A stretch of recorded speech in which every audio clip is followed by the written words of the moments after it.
प्रिय विद्यार्थियों, मैं डॉक्टर वैशाली देवपुरा, राजनीति विज्ञान विभाग, अमेरिका की विदेश नीति का अध्ययन हम लोग कर रहे हैं, जिसके अंतर्गत हम जो राष्ट्रपति फोर्ड थे अमेरिका के, उनके काल तक की महत्वपूर्ण विशेषताओं का उल्लेख कर चुके हैं। आज हम लोग 1977 के पश्चात का जो महत्वपूर्ण परिवर्तन है उसको पढ़ेंगे। 1977 में जो 80 तक का जो 77 से 80 तक का जो पीरियड है वह राष्ट्रपति कार्टर, जिमी कार्टर का राष्ट्रपति पद का पीरियड है और इसमें अमेरिकी विदेश नीति से संबंधित चुनाव मुद्दों का महत्वपूर्ण योगदान रहा। जैसे अमेरिकी जनता वियतनाम, लाओस, कंपूचिया एवं अंगोला में अपनी विदेश नीति की करारी हार के कारण रिपब्लिकन प्रशासन से ऊब चुकी थी। इसके अतिरिक्त कार्टर ने मानवाधिकारों के लिए आवाज़ उठाने, तीसरी दुनिया के गरीब देशों को ज़्यादा मदद देने, परमाणु अस्त्रों की होड़ रोकने, दक्षिणी अफ्रीका और रोडेशिया में बहुसंख्यक अश्वेतों की सरकार स्थापित करवाने, पश्चिमी एशिया में शांति लाने और अमेरिका की खोई हुई प्रतिष्ठा को पुनः प्राप्त करने जैसे आकर्षक एवं महत्वपूर्ण वादे किए। और इसी परिप्रेक्ष्य में यदि देखा जाए तो कार्टर का जो पीरियड रहा है उस समय मानवाधिकारों पर बल दिया गया उनके द्वारा, और मानवीय जो अधिकारों का मुद्दा था उसे अंतर्राष्ट्रीय राजनीति के ताने बाने में एक ठोस रूप दिया गया। स्टेट डिपार्टमेंट में एक पृथक ब्यूरो की स्थापना की गई, पृथक मानवाधिकार अधिकारी नियुक्त किया गया। कार्टर ने परमाणु अस्त्रों में कटौती करने को महत्वपूर्ण उन्होंने माना और जानलेवा अस्त्रों की बिक्री में भारी कमी करने से संबंधित उनका विचार था। ईरान को अमेरिकी 250 F-18 लड़ाकू विमान एवं पाकिस्तान को 110 A-7 बम वर्षक विमानों की सप्लाई पर रोक लगाना कार्टर प्रशासन की ओर से इस दिशा में एक अच्छी शुरुआत थी। पश्चिमी एशिया में शांति स्थापित करने की दिशा में कार्टर की भूमिका बहुत प्रशंसनीय रही। कैंप डेविड समझौता अमेरिकी राष्ट्रपति कार्टर की व्यक्तिगत विजय एवं सफलता कही जा सकती है। तीसरी दुनिया के देशों के साथ कार्टर ने वैदेशिक संबंध सुधारे। वियतनाम के संयुक्त राष्ट्र में प्रवेश पर अमेरिकी प्रशासन ने वीटो का प्रयोग नहीं किया। दोनों देशों के बीच लापता अमेरिकी सैनिकों को लेकर मतभेद भी खत्म हुआ और आर्थिक संबंध मजबूती की दिशा में आगे बढ़े। कार्टर ने क्यूबा के साथ भी राजनीतिक जो संबंध थे, राजनीतिक और डिप्लोमेटिक जो रिलेशंस थे वो बढ़ाए। भारत की यात्रा उन्होंने करी और 1978 में वेनेजुएला और ब्राज़ील की यात्रा की। लैटिन अमेरिका के राष्ट्रों में अमेरिकी साम्राज्यवाद का भय दूर करने का प्रयास किया। अफ्रीका के अश्वेत जो काले लोग थे उनके साथ अमेरिका ने हमदर्दी दिखाई। चाइना की भी उन्होंने यात्रा करी और संबंधों को सुधारने की उन्होंने बात कही। कार्टर ने चीन को विभिन्न किस्मों के हथियार और विद्युत आणविक उपकरणों के निर्यात पर लगे प्रतिबंधों में ढील देने का निश्चय किया। कार्टर की जो विदेश नीति थी उसमें अगर हम बात करें, ईरान में अमेरिकी बंधन और जो अफगानिस्तान में सोवियत हस्तक्षेप था, इस दिशा में दो क्षेत्रों में बुरी तरह से विफल भी रही। 1979 को ईरान की राजधानी तेहरान में छात्रों ने अमेरिकी दूतावास के कर्मचारियों को बंदी बना लिया। 1981 में बंधकों को हालांकि रिहा किया गया, लेकिन यह घटना अमेरिका जैसी महाशक्ति के लिए एक बड़ी परेशानी थी। 1979 में बड़ी संख्या में सोवियत सेनाओं ने अफगानिस्तान में प्रवेश किया, लेकिन अमेरिका ने सोवियत संघ को बस चेतावनी दी और यह भी जो घटना थी यह इस अमेरिका जो कार्टर प्रशासन में ठीक नहीं मानी गई। इसके पश्चात रिपब्लिकन पार्टी से जो रोनाल्ड रीगन 1981 में अमेरिका के नए राष्ट्रपति बने। सबसे अधिक उम्र वाले ये राष्ट्रपति थे रोनाल्ड रीगन, और इन्होंने विदेश नीति और देश की निरंतर बिगड़ती आर्थिक स्थिति को चुनावी मुद्दा बनाया। रीगन ने कार्टर की विदेश नीति को ढीली ढाली विदेश नीति उन्होंने कहा और कुछ महत्वपूर्ण परिवर्तन उन्होंने विदेश नीति में किए। शीत युद्ध का नवीनीकरण रोनाल्ड रीगन की जो विदेश नीति थी अधिक आक्रामक और सोवियत संघ विरोधी रही और शीत युद्ध का नवीनीकरण इसमें माना गया। रीगन बातचीत और शिखर वार्ताओं को ज्यादा प्राथमिकता नहीं देते थे, कठोर नीति और टकराव चाहते थे। उनकी नीति अमेरिका रूसी तनाव शिथिलता की पुष्टि नहीं करती। उनके निर्देशन में अमेरिका की विदेश नीति में डल्लेसवादी अनुदारवाद का पुनर्गमन होता दिखाई पड़ा। रीगन की विदेश नीति से अमेरिका और सोवियत संघ के मध्य एक नया जो शीत युद्ध प्रारंभ हुआ। अपने शासनकाल के उत्तरार्ध में रीगन सोवियत संघ में संबंधों को उदार बनाने के लिए उत्सुक हुए। शस्त्रों की दौड़ में तेजी की यदि बात की जाए तो रीगन प्रशासन चाहता था कि अमेरिका की सामरिक शक्ति में बहुत वृद्धि हो कि वह अंतर्राष्ट्रीय राजनीति में अपनी शक्ति की धाक जमा सके। अमेरिका विश्व में जहां कहीं भी संभव हो अपने सैनिक अड्डे बनाकर अपनी रक्षा को मजबूत करने हेतु कटिबद्ध रहा। डियागो गार्शिया में अपनी सामरिक शक्ति को बहुत विकसित किया, पाकिस्तान को सैनिक सहायता दी, चीन के साथ संबंधों को मित्रतापूर्ण उन्होंने करने का प्रयास किया और विकासशील देश विश्व बैंक और अंतर्राष्ट्रीय मुद्रा कोष में रीगन के अनुदार दृष्टिकोण से शुद्ध रहे और विकासशील देश उनके दृष्टिकोण का अर्थ लगाने लगे कि अमेरिका खुले ढंग से निजी क्षेत्र के मार्फत विकासशील देशों की अर्थव्यवस्थाओं पर अपना अधिकार चाहता है। मतलब जो देश अमेरिका की नीति का समर्थन नहीं करते उन्हें विशेष रूप से कसकर रखना चाहता है। रीगन को निर्गुट आंदोलन में सोवियतवाद की ही गंध आती रही। संयुक्त राष्ट्र महासभा के मंच से 1983 में रीगन ने सोवियत पिछलग्गू सरकारों के इसमें घुस आने का आरोप लगाते हुए पूरे आंदोलन को छद्मवेशी गुटनिरपेक्ष आंदोलन घोषित किया और इस तरह जो यूएनओ का जो मंच था अमेरिका की निंदा का मंच बना। जापान को उन्होंने बहुत महत्व दिया, रक्षा समझौते की बात कही। आर्थिक मुद्दों पर अमेरिका और जापान में मतभेद रहे। अमेरिका के बजट में जो रक्षा व्यय था उसमें रीगन ने भारी कमी की। रीगन प्रशासन ने यूनेस्को छोड़ने का निर्णय लेकर संयुक्त राष्ट्र संघ के सामने गंभीर आर्थिक परेशानियां भी उत्पन्न की। 1989 में राष्ट्रपति जॉर्ज बुश के काल को यदि देखा जाए तो जहां रीगन ने नव शीत युद्ध की शुरुआत करी वहीं बुश ने शीत युद्ध की समाप्ति की घोषणा की। जहां रीगन ने नाटो को शक्तिशाली बनाना चाहा वहीं बुश ने इसकी अवांछनीयता प्रतिपादित की। जहां रीगन ने स्टार वार कार्यक्रम रखा वहीं बुश ने सामरिक हथियारों में कटौती की घोषणा की। जो जॉर्ज बुश का कार्यकाल है उसकी महत्वपूर्ण घटनाएं शीत युद्ध का अंत है। तो राष्ट्रपति बुश की उदार और सौम्य विदेश नीति के कारण सोवियत संघ के साथ अमेरिका के मधुर संबंध स्थापित हुए। दोनों जो देश महाशक्तियों में लंबे समय से जो शीत युद्ध चला आ रहा था वह समाप्त हुआ। राष्ट्रपति बुश ने निशस्त्रीकरण को सर्वोच्च प्राथमिकता माना। खाड़ी युद्ध जो 1991 का है वह बुश की विदेश नीति की महत्वपूर्ण उपलब्धि है। अमेरिका ने सक्रिय विदेश नीति अपनाकर सर्वप्रथम सोवियत राष्ट्रपति गोर्बचोव का सहयोग हासिल किया। इन्हीं के काल में पूर्वी यूरोप में उदारवाद और लोकतंत्र की बहार आई। बुश ने पोलैंड और हंगरी की यात्रा करी और वहाँ जो लोकतांत्रिक कदम जो उठाए जा रहे थे उनका पुरजोर समर्थन किया। चाइना की उन्होंने 1989 में यात्रा की और कहा कि अमेरिका को ऐसा कोई निर्णय नहीं लेना चाहिए जिससे चीन के हितों पर प्रतिकूल प्रभाव पड़े। इन्हीं दिनों इजराइल के विदेश मंत्री ने कहा कि इजराइल अरब राज्यों के साथ पश्चिम एशिया शांति सम्मेलन में भाग लेने के लिए तैयार है। बुश प्रशासन द्वारा इजराइल पर अरबों के साथ बातचीत करने के लिए सहमत होने के लिए दबाव डालना पश्चिमी एशिया के प्रश्न पर अमेरिका की पूर्व अनिश्चित नीति से हटकर एक नया रचनात्मक कदम है।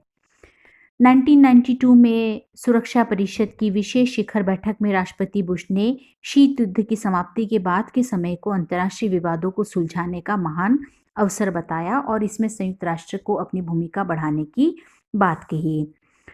रूस के साथ सहयोग की नीति उन्होंने अपनाई।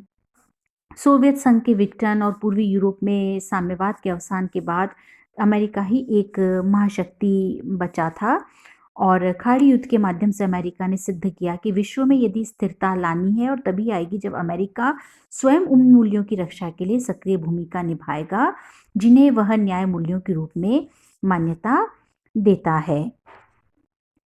जॉर्ज बुश के बहुत ही बेहतरीन प्रयास रहे एक नई विश्व व्यवस्था के रूप में अमेरिका उभरा। 1993 के बाद की यदि हम बात करें तो राष्ट्रपति जो बिल क्लिंटन थे वे जब अमेरिका के राष्ट्रपति बने, क्लिंटन ने जो चुनाव प्रचार के दौरान घरेलू मुद्दों को उठाया और विदेश नीति के मसलों पर वे उस समय बहुत कम बोले, लेकिन इन मुद्दों पर उन्होंने अपनी जीत के बाद विचार व्यक्त किए और कहा कि जब भी शासन बदलता है तो अमेरिका के हित नहीं बदलते। इसका तात्पर्य यह है कि जो समय में विदेश नीति की जो महत्वपूर्ण विशेषताएं थी वे आगे भी रहेंगी। उन्होंने कहा कि उनकी प्राथमिकता पश्चिम एशिया शांति वार्ता को जारी रखना, रूस के साथ सॉल्ट संधि के प्रयासों में निष्कर्ष पर पहुंचना, युगोस्लाविया में शांति बहाल करना और अकाल पीड़ित सोमालिया को मदद करना है। संयुक्त राष्ट्र का जो पुनर्गठन है उसकी मांग की जा रही थी और सुरक्षा परिषद के पुनर्गठन का सवाल 1991 में सुरक्षा परिषद की पहली शिखर बैठक में उठाया गया था। संयुक्त राज्य अमेरिका के दबाव के चलते संयुक्त राष्ट्र संघ को संरचनात्मक सुधारों के लिए बाध्य होना पड़ा।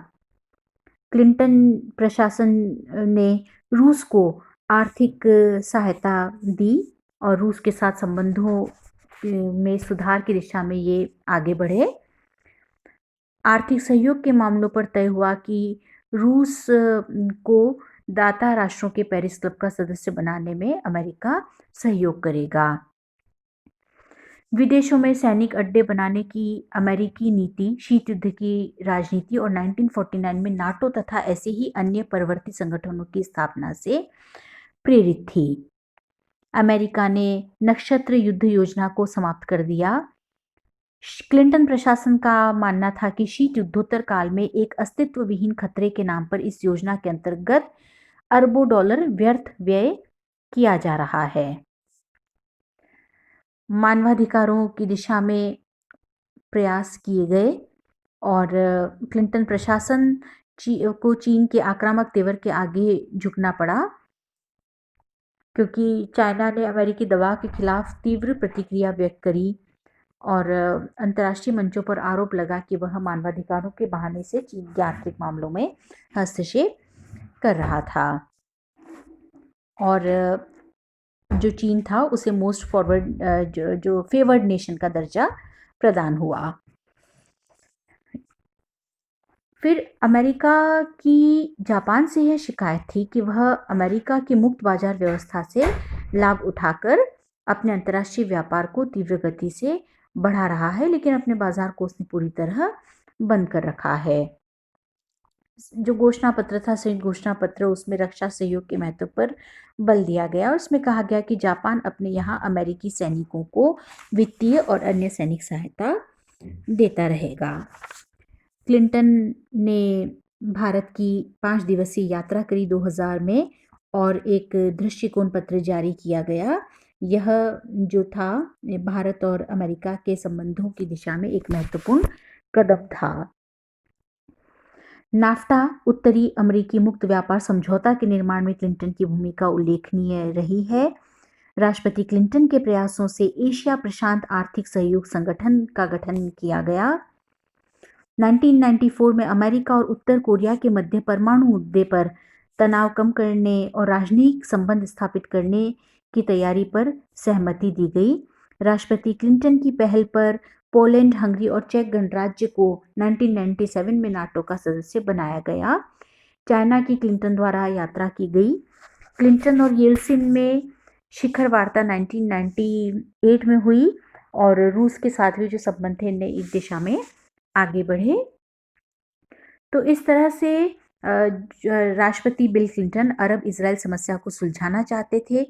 वे उन देशों पर दबाव डालते रहे जैसे भारत, पाकिस्तान, जो परमाणु अप्रसार संधि पर हस्ताक्षर करने के इच्छुक नहीं थे। मानवाधिकारों को लागू करने के लिए वे काफ़ी उत्सुक थे। 2001 में राष्ट्रपति जॉर्ज डब्ल्यू बुश ने विदेश नीति में आक्रामक रुख अपनाने के संकेत दिए। उन्होंने अपना जो नीति थी उसमें महत्वपूर्ण परिवर्तन किए। चाइना और अमेरिका के जो संबंध थे उनमें रिश्तों में तनाव आया और रूस के साथ भी जो संबंध थे वे तनावपूर्ण बने इनके काल में। और राष्ट्रपति जो जॉर्ज डब्ल्यू बुश के प्रशासन में सामरिक दृष्टि से भारत को अधिक महत्व दिया गया और व्यापक संभावनाओं पर विचार भी किया गया। और संयुक्त राष्ट्र मानवाधिकार आयोग की सदस्यता से अमेरिका को संयुक्त राष्ट्र की एक महत्वपूर्ण संस्था अंतर्राष्ट्रीय मादक पदार्थ नियंत्रण बोर्ड के चुनाव में पराजय का सामना करना पड़ा, जबकि भारत और 5 अन्य देश इसके सदस्य चुने गए थे। क्योटो प्रोटोकॉल का विरोध और एनएमडी ये जो थी महत्वपूर्ण उस समय की घटनाएं थी राष्ट्रपति बुश के टाइम की। और न्यूयॉर्क और वाशिंगटन में जब 2001 में आतंकी हमले हुए उसके प्रत्युत्तर में अमेरिका द्वारा अफगानिस्तान में सैन्य कार्यवाही आरंभ की गई। अफगानिस्तान में तालिबान नियंत्रित ठिकानों पर हमलों से पहले अमेरिका ने विश्व के अधिकांश राष्ट्रों का कूटनीतिक समर्थन प्राप्त करने में सफलता प्राप्त की थी। 2003 में अमेरिका ने राष्ट्रपति बुश की पहल पर इराक के खिलाफ युद्ध छेड़ा था। ईरान को चेतावनी और सीरिया के विरुद्ध अमेरिकी प्रतिबंध लगाए गए। तो और नाटो के बाहर पाकिस्तान मुख्य सैनिक सहयोगी रहा। ये सब राष्ट्रपति बुश के जो काल है उसका हम महत्वपूर्ण परिवर्तन देख सकते हैं। 2009 में बराक ओबामा ने अमेरिका के राष्ट्रपति पद की शपथ ली और उन्होंने ईरान के प्रति नरम दृष्टिकोण अपनाया और ईरान की तरफ दोस्ती का हाथ बढ़ाया। एशिया के प्रति भी ओबामा का जो नज़रिया था वह फ्लेक्सिबल रहा, लचीला रहा और उन्होंने अपने जो विचारों को उन्होंने नरम रखा। अफगानिस्तान पाकिस्तान के प्रति जो उन्होंने नई नीति की उन्होंने घोषणा करी और नया दृष्टिकोण उन्होंने उसका परिचय दिया। भारत के प्रति सकारात्मक दृष्टिकोण उनका रहा ओबामा का।